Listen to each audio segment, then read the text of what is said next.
This is the Conscious Chicano. Welcome. Welcome to my conscious chat number 6. The topic is Chicano manhood. Man, I've been wanting to present this to more platforms, more of the public out here. I don't see enough of this being taught out here. And if it is taught, this subject is twisted. It's twisted to emasculate men, to make them non-binary.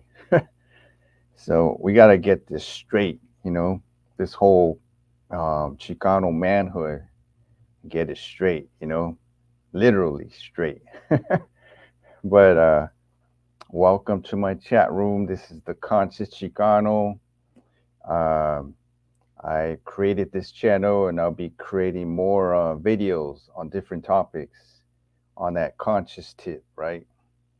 And read below the details on my YouTube. Read at the bottom. There's links there. One of my links is Instagram. You can, if you want to contact me, you want some resources, you want to interview me on, whatever your podcast or video, just definitely contact me at that link on my Instagram, the Conscious Chicano. And also check out my uncensored channels as well on Rumble. I have a link down there, the Conscious Chicano. And link up with me on Twitter as well at the bottom, another link. And we're just dropping knowledge. Those platforms are not as censored as YouTube, Facebook, um, TikTok, and stuff like that. And definitely, and if you're watching me on Instagram, hello everyone, how's it going? And some of the chat rules, um, you can come join my chat and ask me a question, and I'll be willing to answer the questions. And also, if you want to come on my video on YouTube and discuss the topic, I'll be dropping a link in my chat room. And that's after I do my little talk on the topic. I'll open up the video to people who want to talk about this topic. And the rules here is just keep it respectful. No weirdos on here. No getting off topic, and keep it, reasonable, civil, and respectful. That's all I gotta say. And welcome, people on my Instagram, on my YouTube right now. How's it going, Brown Continent? It's good to see. Shout out to Brown Continent. That brother puts it down too, man. He's on. We have we're on Telegram as well. We have a Telegram group, uncensored. We're just sharing, dropping lots of knowledge. Um, anyways, yeah, there's a group of us, some brown folks who are also conscious as well. They know about what has been happening the last 2 years. Um, you know what I'm talking about, everyone, right? They didn't fall for this agenda, the propaganda. So I'm glad there's some brothers and sisters out there who are on that conscious tip, and we need more brown folks on that conscious tip out here.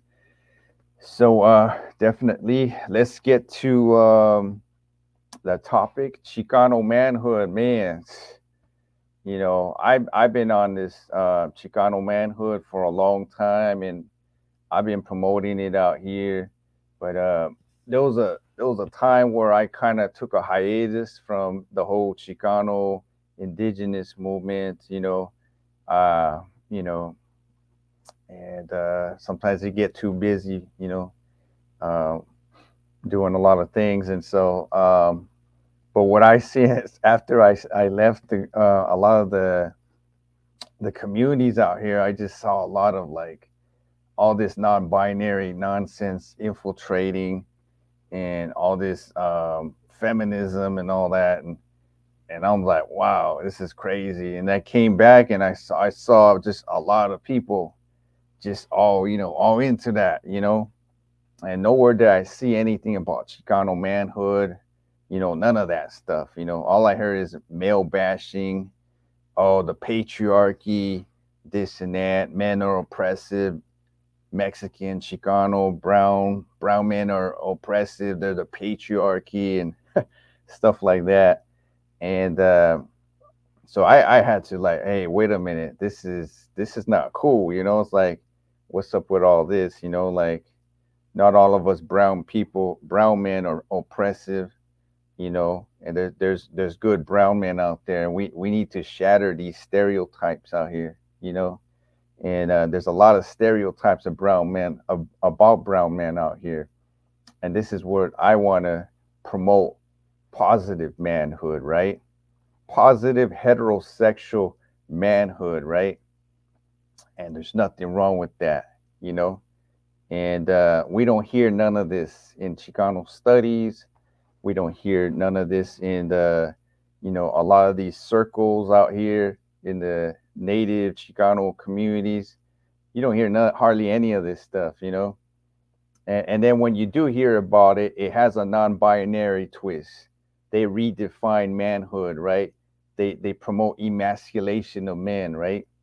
And this is not what I'm down with, And I see the deception out here, And so a lot of times it's like when you get into the whole man. So actually, I've been involved in the men's activist movement for a while. They call us MRAs, right? A lot of feminists hate us, right? Because we challenge a lot of their so-called facts, a lot of their so-called oppression, and we promote men's rights, right? We promote a man's perspective on things, you know, and we don't hear this in the Chicano movement. The Chicano movement they allowed all the feminists to lead the movement. They allowed the whole non-binary to dominate the movement, and we don't have real Chicano males out here with real manhood, positive manhood out here leading the way. Because if that happens, the Chicano movement will be, oh, you can't have none of that. No, we can't have no strong brown males out here. We can't have none of that. We gotta have some weak-minded brown males out here. So when you have weak-minded brown males, nobody's really gonna.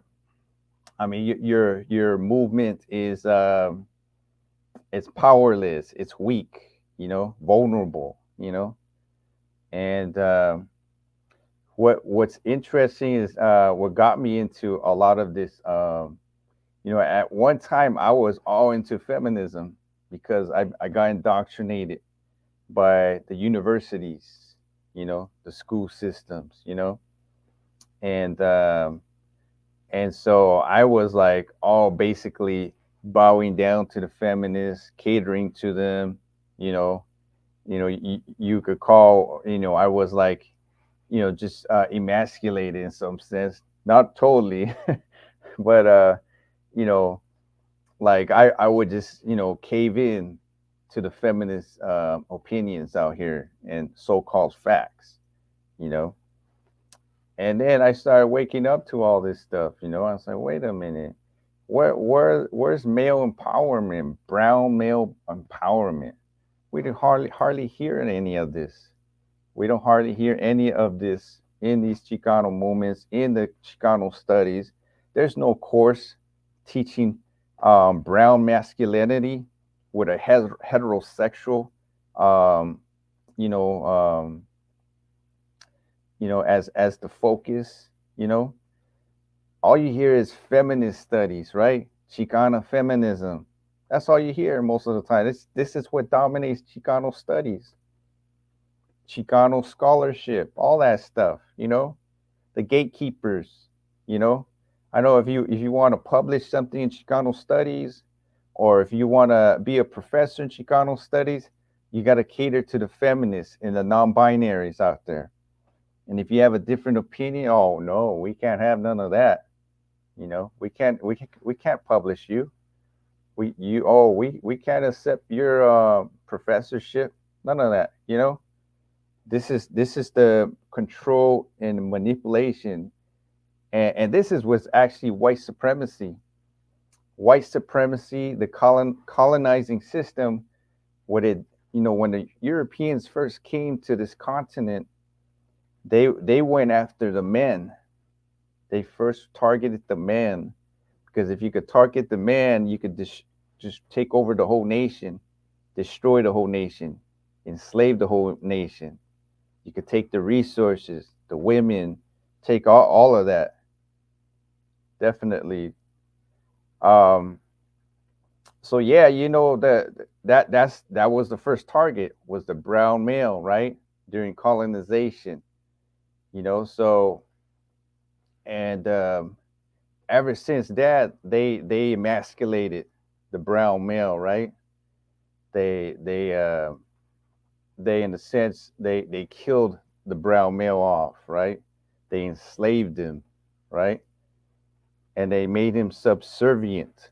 And to this very day, we still have this kind of, because of colonization and all this, a lot of brown males have this subservient mindset out here, you know, and we cave into the white supremacy, the Eurocentrism, the feminism, the white feminism, even the brown feminism. The brown feminism is just, a lot of times they repeat a lot of the white feminism. They claim they're against white feminists, but they're not. Their agenda is to emasculate the brown male, to make him subservient, to dominate him, and to keep keep him under their thumb, right? As they say, um, they want to control, manipulate him. They want to wear the pants of the household, right? And it's not just brown males though. This is happening with all throughout this, the globe. Black males even have a problem with this black feminism too. And I actually like the black community, because they're exposing the black feminists too a lot of times. And there's some black conscious males, really talking about this and exposing it. So that's cool. And I actually, they got some good knowledge on that. And even the white males, you know, the white males are having issues with the white feminists too. How they're manipulative and trying to control and dominate and all that. So, but the way I am is like, I promote brown manhood, and it's like, it's definitely a challenge to even white manhood. So, because a lot of times the white man's movement is promoting white supremacy. So I'm not down with that kind of manhood. I'm down more with the brown manhood, you know. And we have our own movement. We have our own interests, right? Our own history, our own struggles. Anyways, for you guys out there who are interested in real good knowledge, there's a scholar named Dr. Warren Farrell, um, and he has several books out there. Um, and just check him out. He just drops knowledge, and he talks about how he was in the 70s, like part of like the major, I guess, think tank of the feminists. He was teaching feminism and this and that, but then he realized, wait a minute, nobody's talking about men and their issues. Nobody's, deal teaching none of this stuff. So he started a whole kind of like a men's movement. He wrote several books on that. And one of them is called The Myth of Male Power, right? Get that book, really good book. You can even listen to the audio version of, he has like interview on the whole book on YouTube as well. But he just promotes the men's right movement, and he debunks a lot of the feminist so-called facts, right? There's a lot of information and details there. But that's a good source right there to start off.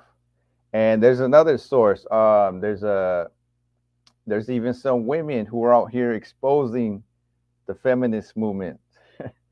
There's one. She's even a PhD in philosophy. Her name is Dr. Christina. I think Hoffman or Hoffers, one of those. She wrote "Who Stole Feminism" and something about males. I can't recall the titles, but she's pretty good. I think it's Christina Hoff. It's one of Hoffman or Hoffers, one of those. But you can find her lectures even on YouTube. There's a lot of other ones too. And another good one book is called The Manipulated Man by Esther Villar. Actually, a friend of mine who's from South America, he's from Ecuador, actually told me about this. It's a really good book. And he goes, man, you got to read this book, man.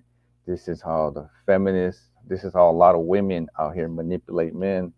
And Esther Villar was from Argentina, and she came out and exposed the feminists and what they've been doing to men. and and after she wrote that book, she was banned everywhere, and the feminists were after her, you know. So yeah, it's just crazy, But we got to speak the truth out here, and especially us Chicanos out here. A lot of you guys are, man, you're weak minded, man. A lot of you guys are beta males.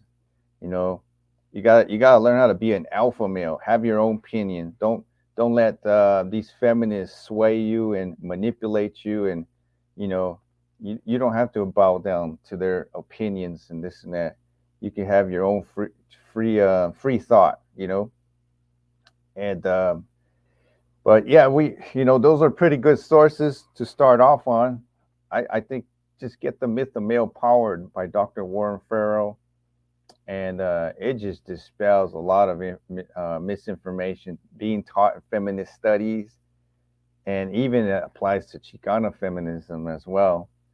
Um, there's actually even a good lecture that I heard, and there's some Chicanos out here who are exposing some of the feminist movement, but they're still pushing that anti-maleness, anti-patriarchy stuff too as well. But some of them are changing a little bit and admitting, okay, we need to talk about men's issue as well, and address what the oppression of men as well. And but there was a brown lady. There's an old lecture of hers, and she she started talking about white supremacy in the whole feminist movement, especially the Latina feminist movement. There's even white supremacy there, and it's like even anti-indigenous too. So that's interesting right there. Um, and I'm very critical of a lot of these Chicano feminists too out here. They put Malinche on a pedestal as like she's the first feminist, she's the hero, right? And there's a lot of history, a lot of complex history to her. Some things we're not too certain about, you know. The I guess the Spanish perspective, I guess, is that, well, actually, I won't even say Spanish, but the majority of what people think of Malinche is as a traitor, right? She betrayed her people and sold her people out to the Spaniards, and then you have the Chicana feminists out here, the Latina feminists, right? They try to twist the history around and say, oh, well, no, she's actually she was just trying to survive, right? just trying to survive. And oh, and the indigenous oppressed her too.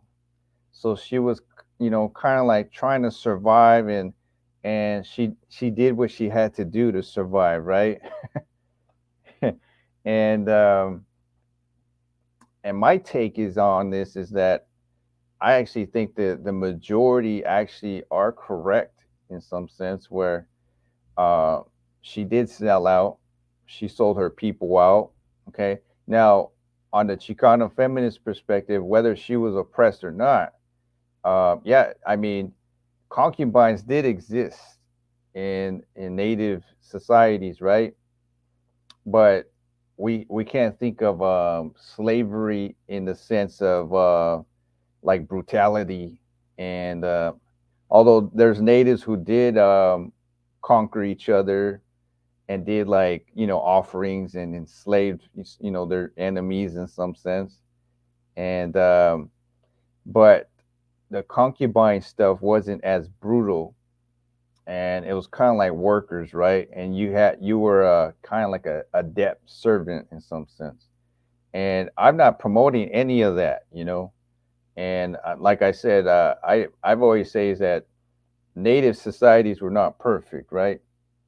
And so, and she was a concubine, right? And some say that she was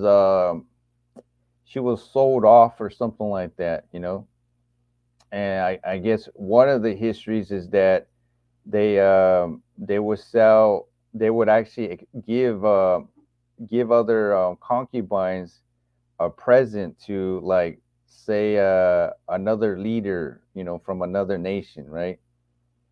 And so some of the feminists will say, well, this is sexist, you know and and it might be true. I would actually agree with the feminists on that perspective. Having female concubines and all that, it's not a good thing, right? um and But it happened, right? And native societies are not perfect, right? And they had, stuff that was going on that might not be agreeable with, in terms of morality and stuff. But definitely, definitely, the whole feminist movement, Nez, the whole feminist movement. Welcome everyone. I'm on YouTube. If you just joined me, I'm on YouTube. So the history of feminism. I just got Anyways, I see some people just joined right now on my Instagram as well. So back to the whole Malinches, the whole concubine stuff. Um, so Malinche, they say, was given to Cortez and the Spaniards, and so the feminists say that, okay, because they oppressed Malinche, right? That they had her as a concubine, she had a right to betray, some indigenous, you know, nations who decided to enslave her. So she was just, trying to survive, and she was looking out for herself, and she had every right to do that, right? But here's my thing: that's a problem, though. There's a problem with all that. Um, First of all, when you side with a colonizer, a white supremacist, and you're being used by a colonizer, this is what the feminists do. They allow themselves to be used by the colonizer to destroy the brown man, to destroy the brown nation in some sense, right? And so, you know, Malinche, we still have to hold her accountable, because if it wasn't for, and I'm not saying she's the only cause of, she was the only cause of assisting Cortez and the Spaniards in taking over a lot of the native lands, but she was a part of that colonization. She assisted the Europeans, the Spaniards. She was an informant. She gave them information. There was a time in history where um, that the natives were going to kick out the Spaniards, and somehow she found out and relayed that information to the Spaniards. And so the Spaniards were waiting for the natives, you know, and so they basically ambushed the natives. But imagine if Malinche wouldn't have helped the Spaniards, um, then there could have been a different history. The natives would have expelled the Spaniards, and we could have had a different history where there wasn't as what we saw later on, the genocide, the takeover of native lands and all that. But some dispute, oh well, Malinche or not, the Spaniards would have probably took over. Well, I'm not too certain about that. There's a possibility that the Spaniards could have still taken over even without Malinche's assistance.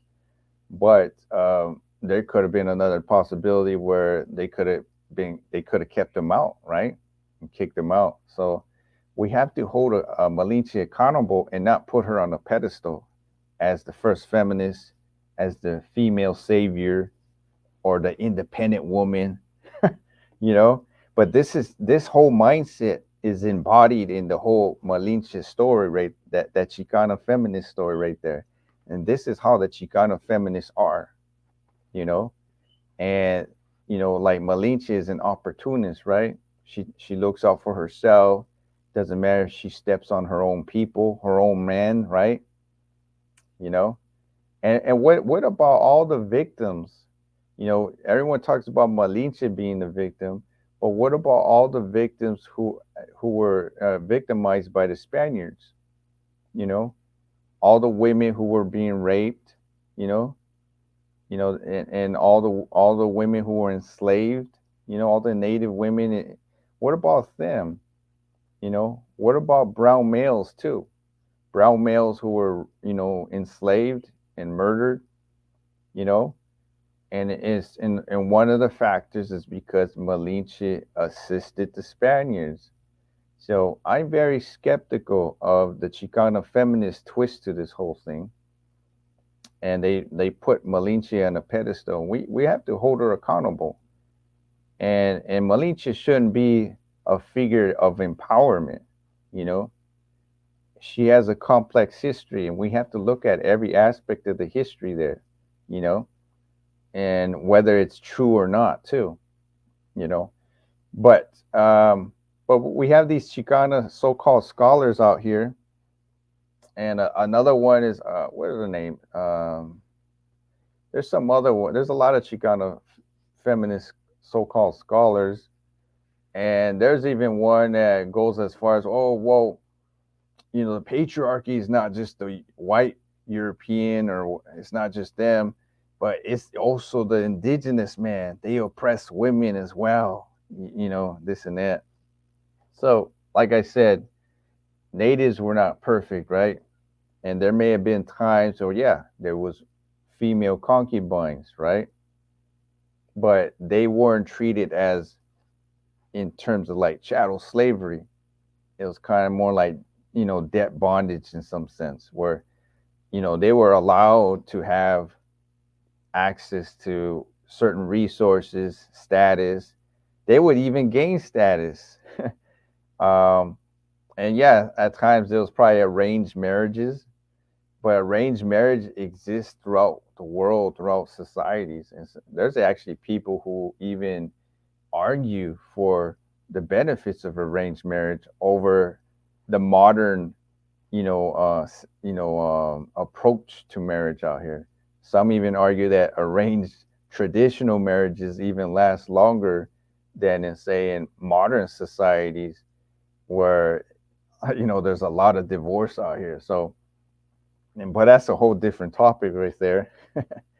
but um, but yeah, so but were the natives actually patriarchal as say in Europe?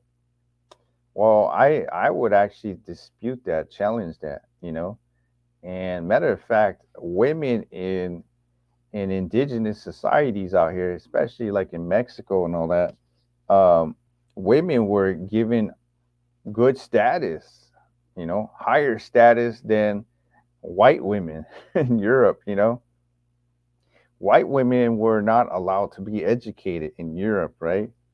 Whereas in pre colonization times, Native women were allowed to be educated. We had schools, right?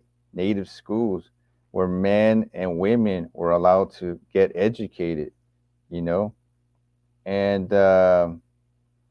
women and men were allowed to be educated in Native societies. And and so we natives out here in our societies were not as patriarchal as people like to claim, especially these Chicana feminists out here. And so Native women even had status as, I mean, there's so many things, but in say in European societies, they got so patriarchal that they didn't respect even or even value the woman's role as a mother, the woman's role as a traditional woman, It got so brainwashed. I mean, it went so hyper patriarchal, and then even the feminists, the other extreme, the feminist movement just acted like the patriarchy in some sense, and no longer valued the traditional woman, the mother, right, the cook, none of that, the nurturer, and so we have this conflict there between the traditional woman and the modern woman, right? And so, but societies have existed for thousands of years due to the traditional, the traditional role of the female. But a lot of times the females are losing that and despising that role. And so this is why there's so much dysfunction out here. And so native societies were very traditional, and respect for traditional women's role. There was high value in the traditional woman. She had status too, you know, and she was also there was I think there was even female scribes as well. So women had status and they were allowed to be educated, you know. And so, in a sense, native societies in Mexico and even throughout the Americas, they were valued and they were allowed to, have status as well. Um, and so, that in a sense, some people say there was a harmony, right? There's a balance there, right? And also in native societies, patriarchy was valued and respected as well. Men had their traditional roles as well, and so that's that both male and female were valued, and we had these traditional roles, and this is just civilization in general. This is what built all civilizations have been built on this, pretty much. This is how the human species has survived, right? And so, but we have this modern Western thinking out here coming from both the patriarchy, the white patriarchy, and the white feminists who devalue women's traditional roles and even men's traditional roles, And so we have to be aware of that, you know. So some of these Chicana feminists are saying that natives were patriarchal and oppressive of a women, and women were oppressed and all that. I challenge that idea, you know. And if you read history, a lot of native history and culture, you find information that counters that belief, that Native women were oppressed, and you know, and this and that. You know, there was oppression. I mean, there was oppression of Native men and women equally.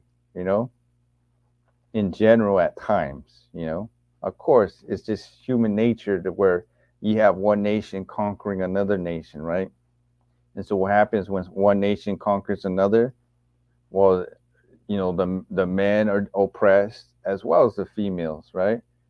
And I think actually I believe the men actually get more oppressed than the females when it comes to that, because the men are targeted. You know, the men are enslaved, the men are murdered and all that, and you know, that's kind of like the strategy when conquering other nations. They go after the male, right? And so, and then they just take over the female. You know, they see her as a resource, right? And but they don't. Sometimes they do brutalize the woman when they take over, but at times she gains status sometimes, and you know, and they, it's kind of like you know, she has access to resources and all. Sometimes they just adopt her in, you know, or so there's a different thing. I actually think males throughout history have been probably more oppressed than anything else, you know, and nobody talks about that, you know. And if you read the book called The Myth of Male Power by Dr. Warren Farrell, he talks about the history of men and how they've been actually at the bottom at times when it came to like highest rates of suicide, highest rates of you know, it's just there's so many things like there's so many statistics that he actually pushes that, you know, you would think that it's mostly females. Highest rates of homelessness, you know, highest rates. There's a lot of things, you know, that are not being said or not, you know, talked about in Chicano studies, Chicana studies, or even, you know, society as a whole. You know, that's why I really respect Dr. Warren Farrell, and he talks about this. And so we have to address the men and their oppression, right? And I go in particular. See what I like about Dr. Warren Farrell. He goes, you know, males are oppressed as well and have been oppressed throughout history, right? And he admits, you know, who's been even worse of all the males. He says men of color have been oppressed a lot more, and this is why I was like, oh, okay, Dr. Warren Farrell, he's a white man, right? But he came out and admitted that it's men of color who have been more oppressed. So he admits that they've been more oppressed than say the white male, right? And so we have that fact right there. And this is why I go into the brown male perspective. And you know, everyone talks about the brown female oppression, right? And you got a lot of beta brown males regurgitating that all the time, never even talking about brown male oppression. And I go into that, and I talk about it started from colonization, ever since the brown man was conquered by the European, right? And we were emasculated, right? And we became subservient to the white supremacist patriarchy, right? And they destroyed the brown patriarchy in some sense. Not all of us, not everyone, right? There's some survivors. You know, actually, there are a lot of survivors. There's natives who resisted and didn't cave in, right? Weren't even conquered, you know.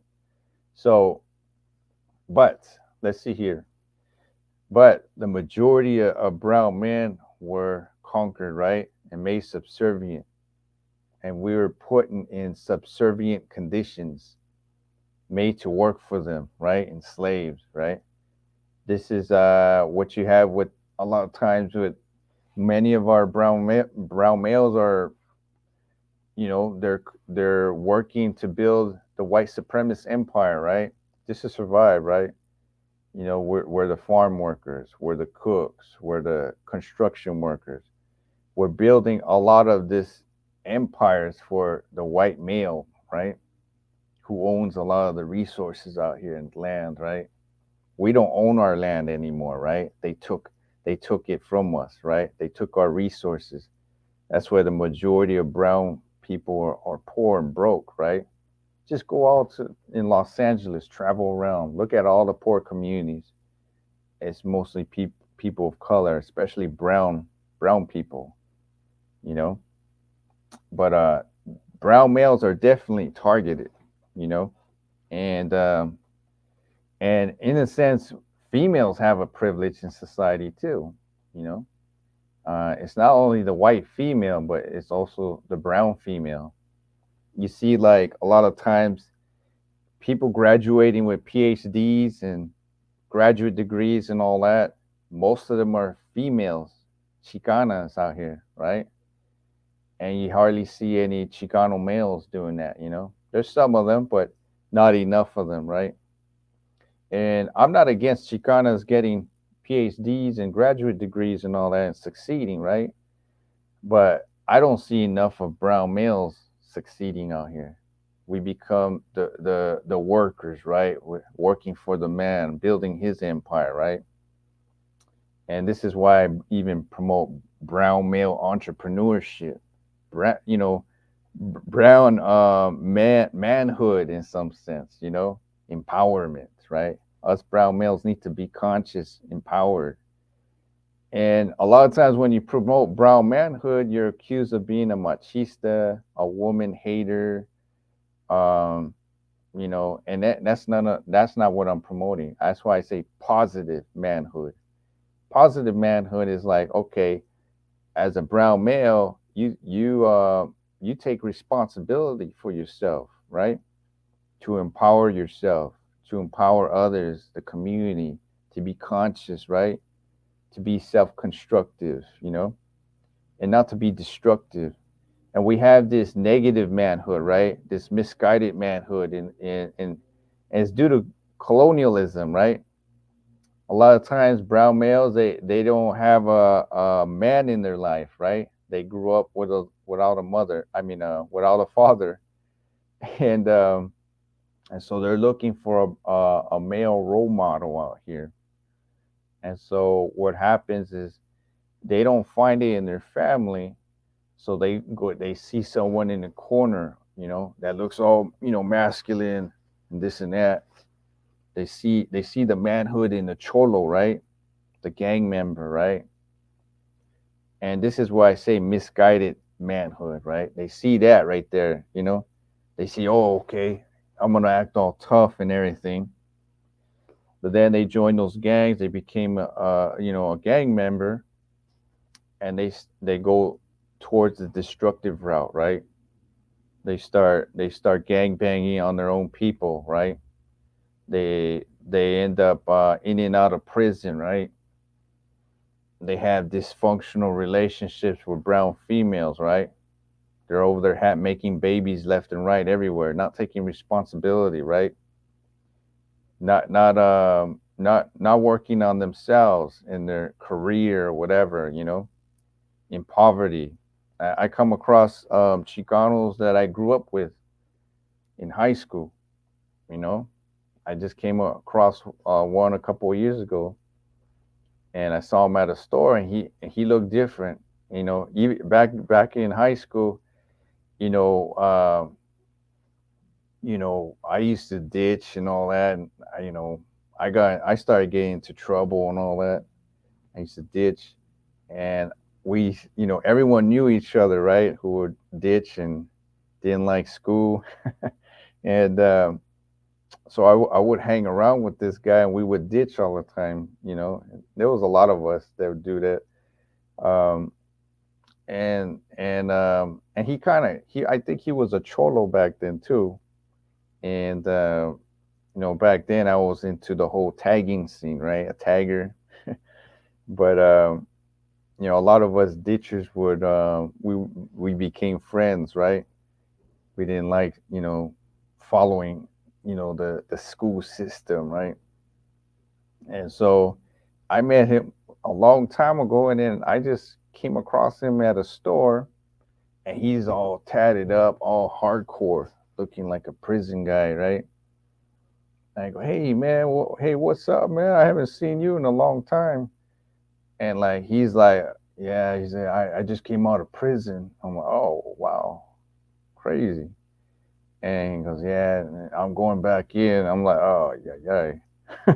And so I'm like, oh, okay, man. So I just say hello, whatever, and but you know, I in back of my mind, I'm like, jeez, man, like, this guy, what he fell into the deception, not the deception, but he was misguided, and a lot of times the statistics is that most people, most men who end up in prison is because they come from fatherless families, right? And this is the dysfunction that I'm against. I'm against that. Like, it's like we have this in the Chicano community where there's a lot of fatherlessness, and the men are not taking responsibility, and it's because of white supremacy too, because there's a lot of economic discrimination towards men, and there's even lack of education. They're not motivated by, say, growing up in their families. They don't have good positive male role models or any kind of role models. All they see is dysfunction. They see people on drugs, drinking, dropping out of school, poor and poverty. They see the cholo in the corner. They want to, okay, they want to join that. They get meaning from that, right? And they're misguided, right? And this is part of the systemic dysfunction, right? And that's why Chicanos out here need to counter that and work against that. A real man doesn't, go out and do violence towards his own people. You know, a real man is not a machista, right?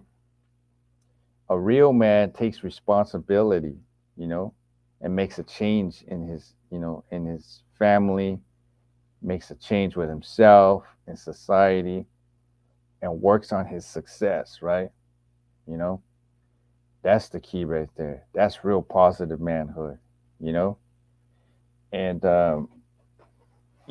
and sometimes we got this manhood stuff out here, and it teaches bad stuff too. Like, you know, sometimes they say, oh, how to dominate the woman, right? um, how to manipulate women and stuff like that. And it's kind of like that pimp mindset, and that's what I'm not promoting either. I'm not promoting exploitation, oppression of women. Matter of fact, from an indigenous worldview, men and women are meant to, you know, um, be in harmony. They need to harmonize with each other, and they need to get rid of, dysfunction and chaos. And that goes for anybody, right? Having interactions and relations with people out here, you gotta be more civil, right, and respectful, right? But yeah, we have this, this dysfunction that we gotta admit and own up to it. A lot of Chicano males, and it all goes back to colonization. you know and some say, oh, it goes back to natives, right? um, I'm sure there was dysfunction in native society, but I think it was, the dysfunction was really put on steroids after the colonization, where a lot of native men were, you know forced into slavery and subservient roles. I was even reading about how there was native men who were like forced to farm and all that, and in order to, because they weren't even like getting paid and they were in oppressive conditions, they started drinking this is where all the alcoholism started, and the Spaniards started giving the natives a lot of alcohol, and this was to pacify them, you know, and this is what their way to kind of deal with the harsh conditions of slavery. And so even alcoholism comes about through Western colonization as well. And right now we have a lot of Mexicans and Chicanos out here who are they're into a lot of bad habits. They're hooked on alcoholism. They're drunks. Sometimes. And a lot of times they get into alcoholism because of their situation, their systemic situation at times. Or what they've been through, and so they see alcoholism as an outlet to escape, right? To escape reality or something like that. And they also get into drugs too. That's why sometimes you got Chicanos out here hooked on drugs and everything. Um, they want to escape reality. They're instead of confronting the reality, they end up on drugs, right? Instead of addressing their reality, they end up on drugs and living a unhealthy lifestyle. It's a destructive lifestyle. You know, so we got that issue. Um, but yeah. Oh, okay. So I see some people coming in, and on my chat. Hello, how's everyone doing? Um, so let's see here. Um, let's see. So again, I'm gonna address some of the questions after I finish this topic. So Chicano manhood, we need to promote more of this, and it's positive manhood, heterosexual manhood, right? You know, we need to stop promoting the emasculation of brown males. We need to empower brown males, teach them to seek wisdom, and take the right actions in life, take the positive road, right? This is what consciousness is all about, positivity, right? Getting rid of the negativity, building for yourself and your family and society, being a positive influence, right? Raising your consciousness, getting rid of that negative mindset, right? And behavior as well, And none of us are perfect, right? But we strive to improve, right? To succeed, right? This is what it's all about. I promote Chicano entrepreneurship, manhood, and entrepreneurship, you know, and don't let yourself be manipulated as a brown male. Don't let the feminists manipulate you. Don't let the colonizer manipulate you. And make sure you have a good critical thinking skills. And and also talk about these issues, educate people about this, spread this in the movement. We have all this Chicano feminists everywhere, right? Feminist rhetoric everywhere, but we don't hear hardly any of this Chicano manhood, right? And and heterosexual manhood, Chicano manhood. We got so much of this non-binary confusion going on everywhere. Emasculations of a male. A lot of time we're told, "Oh, you can't, you need to, what is it? Sometimes they try to even manipulate the feminists try to manipulate your manhood. They kind of manipulate you to do what they want, right? To follow their agenda, right? You know, oh, they even use our whole, okay, you want to be a traditional male, so you better open the door for me, right? You better do this and that for me, right? You better, it's like, okay, they try to use your manhood against you, right? And then it's like, okay, when you challenge them and say, okay, so you don't want to be a traditional woman, but yet you want equality, right? But if you want equality, then the same goes for us as well. So if you want to open the door, if you want us to open the door for you, then you have to also open the door for us too. So that's equality right there. You can't have it both ways. You can't tell the Chicano male that he has to be traditional and cater to the woman, but yet you want equality, where you want your privileges and you want to tell the man what to do and what not to do and manipulate his manhood. So either we're both traditional and we both respect each other's traditional roles and respect each other's the man respects the woman's femininity and the woman respects the man's manhood, right? And lives in harmony. Or you got the choice of equality. So equality says, okay, you know, we'll go 50-50 on everything, right? Or you do this too and I'll do that as well, you know. And so it's kind of like a trade-off, right? So but what happens is the Chicano feminists will, or even women in general in the United States, will try to tell you, oh, you need to be a traditional male, you need to do this and that for me. And at the same time, they're stepping all over you, they're emasculating you, they have control over you. Control is the biggest thing right now. Women love to control men. It's all over the place, you know. So yeah, you Chicano males need to be aware of this right here, you know. And I'm actually exposing a lot of stuff. Get that book, The Myth of Male Power by Dr. Warren Farrell. Get that book, The Manipulated Man, right? Go educate yourself, you know. We don't have enough of this Chicano positive manhood being taught in Chicano studies. I'm yet to find a class that actually teaches that. No, I haven't seen no professor teaching any of that.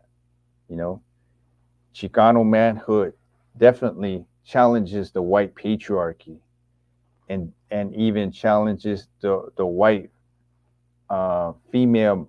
Was it called? It's not patriarchy. It's just trying to remember the term. Um, but female rule, right? The white female rule. um, and and Chicano manhood even challenges the Chicano feminists, you know, and some of their misinformation as well. So it's time for Chicanos to talk about our issues, you know. And there's so many issues that the Chicano man's movement can talk about. There's a lot of things like poverty is big time, you know, male dysfunction, right? The high rates of Chicano males in prisons. You know, if you go to a lot of California prisons, who's the most in the populations, right? And who's what's the biggest population of prison inmates? It's brown males. People think it's black males. It's mostly brown males. You know, and we struggle through discrimination, systemic discrimination, right? We're stereotypes. I remember in high school, I was like, I wanted to go to college, and the white female counselor, she would help all these white kids like with all kinds of knowledge on going to college, right? But when I went to see her, she was like, "Oh, we have information on trade school here. Yeah, oh, we'll help you with trade school, right? You could become a mechanic or something." And not to say that being a mechanic is bad, you know. Some mechanics can make some decent money, but what happened to all the information about going to college and getting a higher degree and all that stuff, you know? So there's discrimination towards us males out here, you know, and we're treated as such, you know.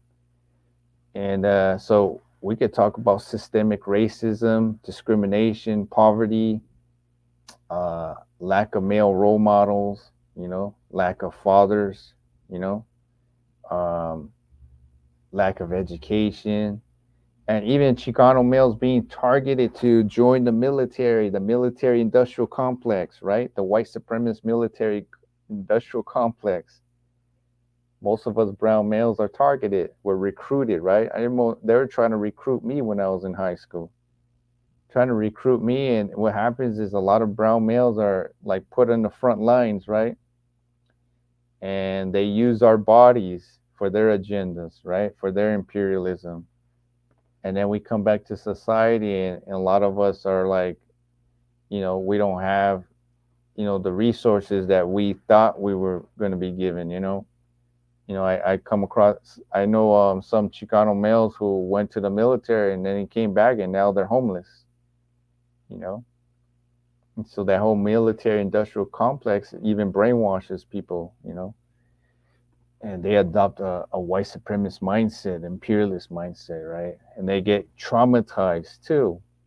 They end up with that. What's it called? Was it PT?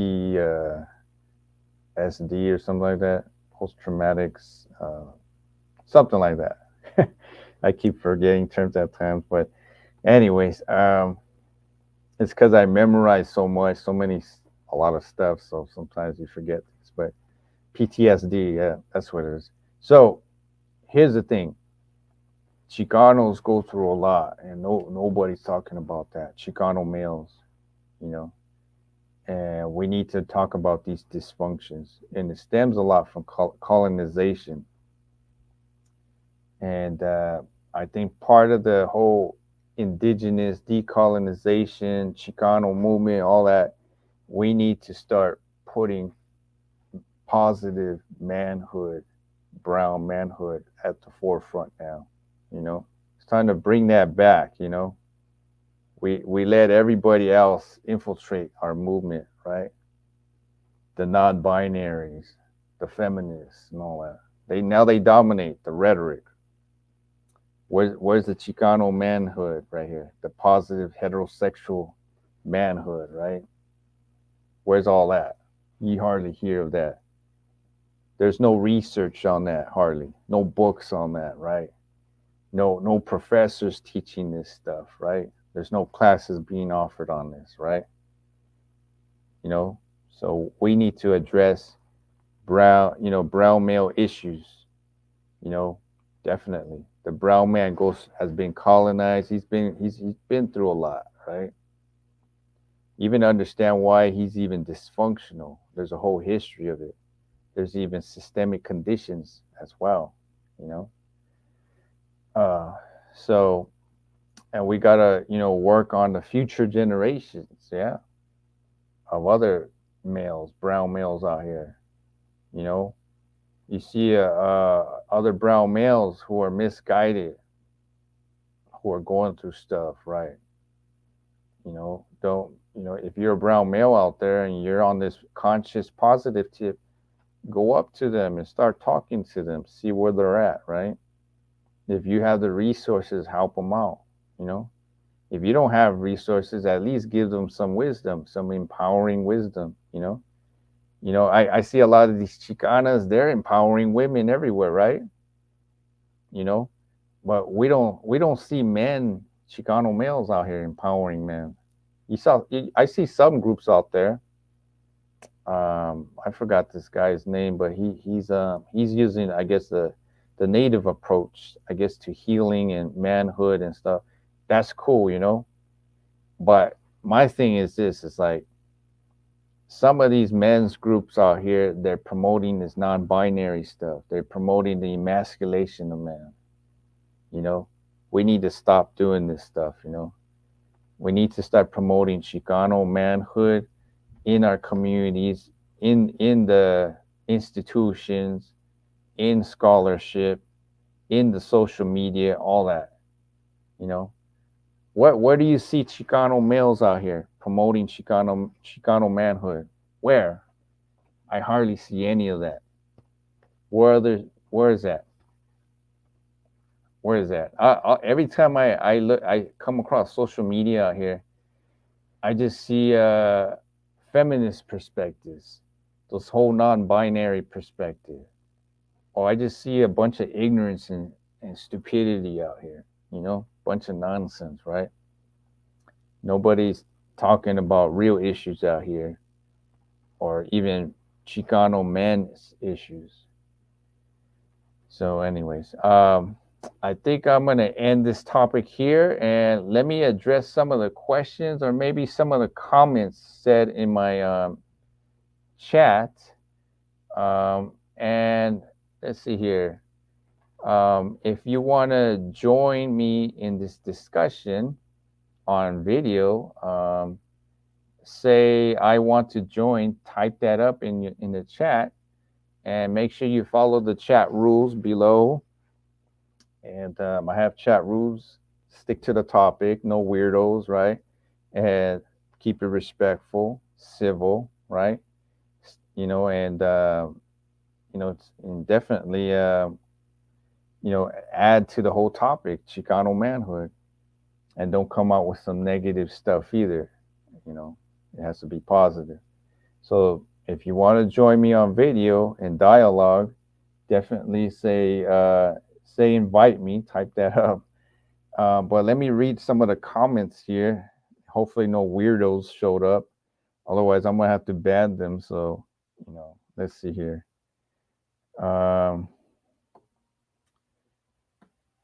so, oh, okay. I don't know. Some guy was joking on here.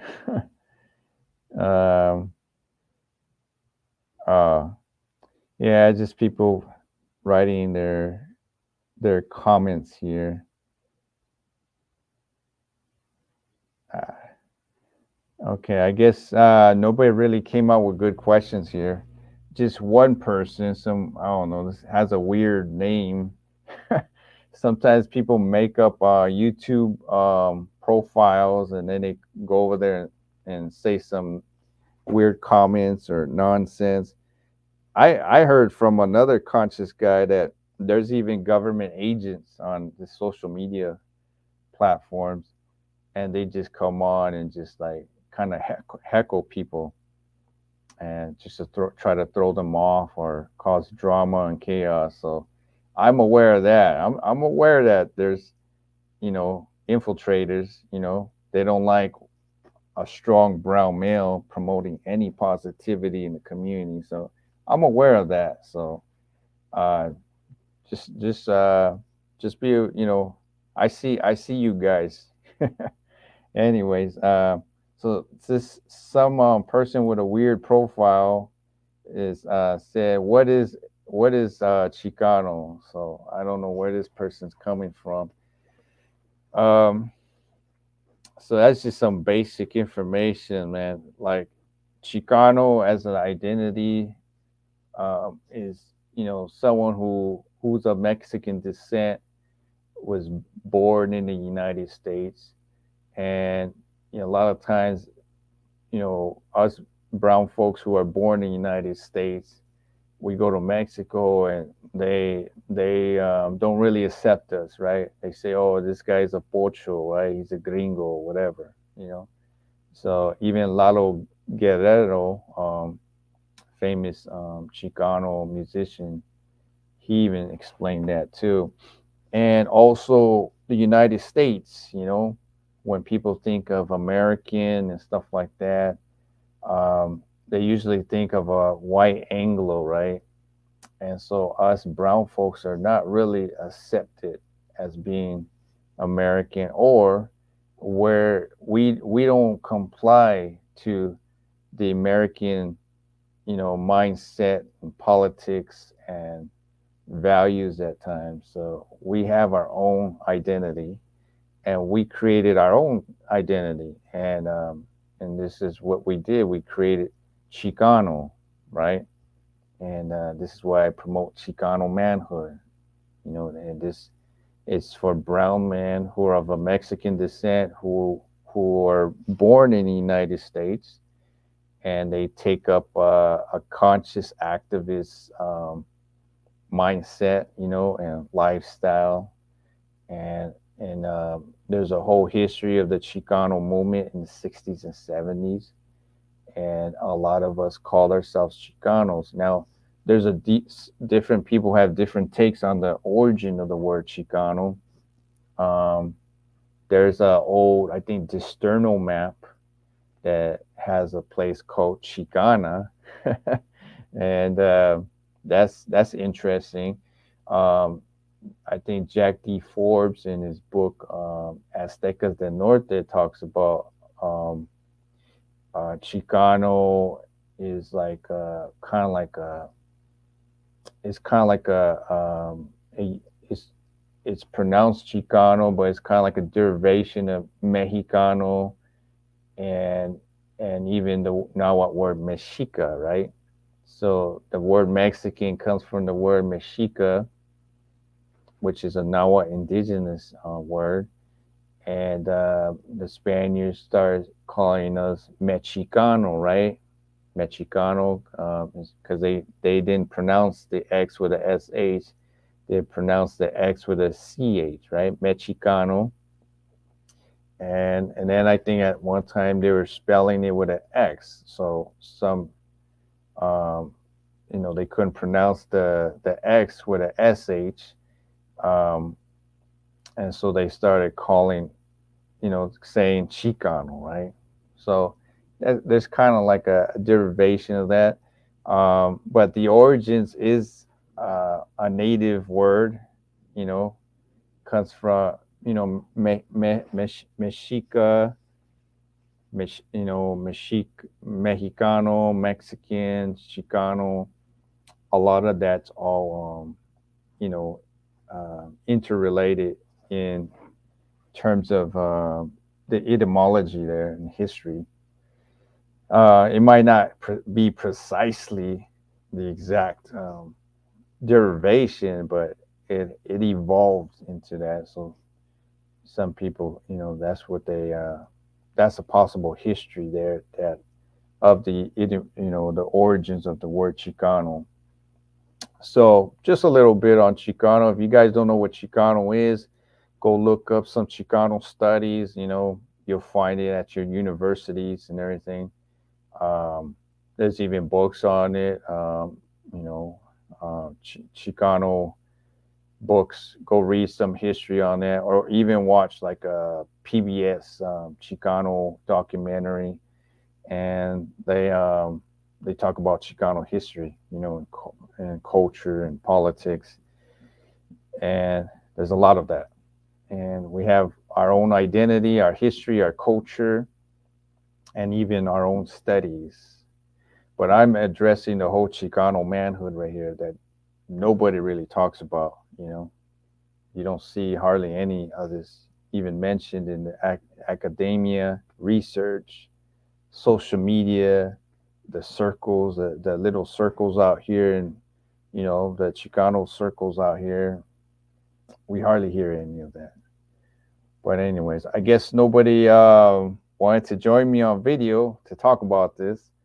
But anyways, I guess I'm going to end this. And if you want to get a hold of me, you want some more resources, on this topic and everything, uh, follow me on Instagram below. Click on my link, add me there.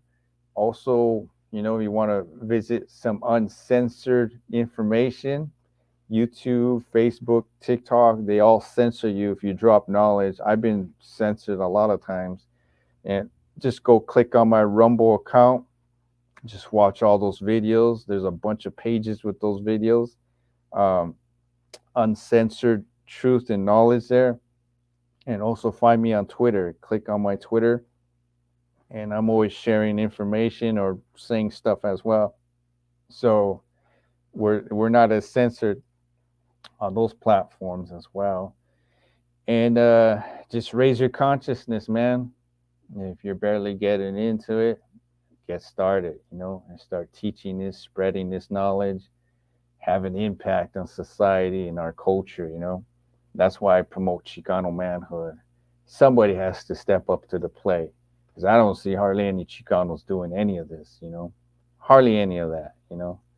So, anyways, well, and I'm going to end it as this. Don't be woke, be conscious. All right. This is the Conscious Chicano, and I'm out.